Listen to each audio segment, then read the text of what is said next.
అరుణాచల శివ ప్రస్తుతం అయితే మన జ్యోతిర్లింగం అన్నమాట. శ్రీశైలంలో ఉన్నాము. సో టైం అయితే మార్నింగ్ 6 o'clock అవుతుంది. అందులోనూ ఈరోజు ముక్కోటి ఏకాదశి కావడం వలన ఏంటంటే కొంచెం భక్తులు అధిక సంఖ్యలో ఉన్నారన్నమాట. దాదాపుగా దర్శనానికి ఒక 4 to 5 hours పట్టే సందర్భం అయితే ఉంది. ప్రజెంట్ అయితే మేము స్వామివారి స్పర్శ దర్శనానికి అయితే వెళ్తూ ఉన్నాము.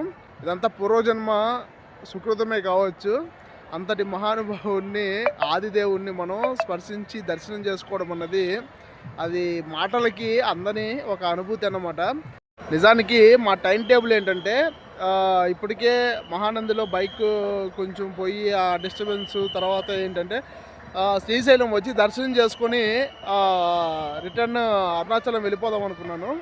కానీ స్వామివారి సంకల్పము వేరేలాగుందనమాట. యాక్చువల్గా మేము శ్రీశైలంలో ఒక వారం ఉండి ఇక్కడ సాధన చేసుకుని వెళ్దామన్న ఒక ఉద్దేశంతో వచ్చామన్నమాట. మళ్ళీ ఇప్పుడు ఏమైందంటే నేను ఇన్సూరెన్స్ వాళ్ళకి కాల్ చేస్తే వాళ్ళు ఏమన్నారంటే మళ్ళీ మీరు మహానందికి రావాల్సి ఉంటుంది 1 weekలో. ఆ సీన్ మొత్తం ఒకసారి రీక్రియేట్ చేసుకుని మేము ఒకసారి పోలీస్ స్టేషన్లో కలిసేసి మేము వెళ్తాము అని చెప్పిన సందర్భం అయితే ఉందన్నమాట.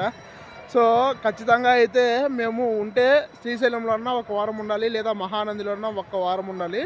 సో ఆ వారం అన్నది శ్రీశైలంలోనే ఈ వారం ఉండి వెళ్ళడానికి ప్రయత్నం చేస్తూ ఉంటాము. స్వామివారి ఉత్సవమూర్తి అయితే వెళ్తూ ఉన్నారన్నమాట. సో అది దూరంలో ఉన్నారు, కనపడకపోవచ్చు. సో ఇది జరిగిన తర్వాత నాకైతే ఒక క్లారిఫికేషన్ వచ్చింది. ఇదంతా కూడా స్వామి ఏదో ఒక కార్యం కోసమే ఈ విషయాన్ని అయితే జరిపిస్తూ ఉన్నారని ఒక ప్రగాఢమైనటువంటి విశ్వాసం అయితే నాకు వచ్చిందనమాట. సో ఇంకా బైక్ పోయిందన్న ఒక చింతని మధ్యలోంచి తీసేసి ఆనందంగా స్వామివారి దర్శనం చేసుకుని ఇక్కడ ఉన్నటువంటి ఆ స్పిరిచువాలిటీని అనుభవించడానికి మేము ప్రయత్నం చేస్తాము. అరుణాచల శివ.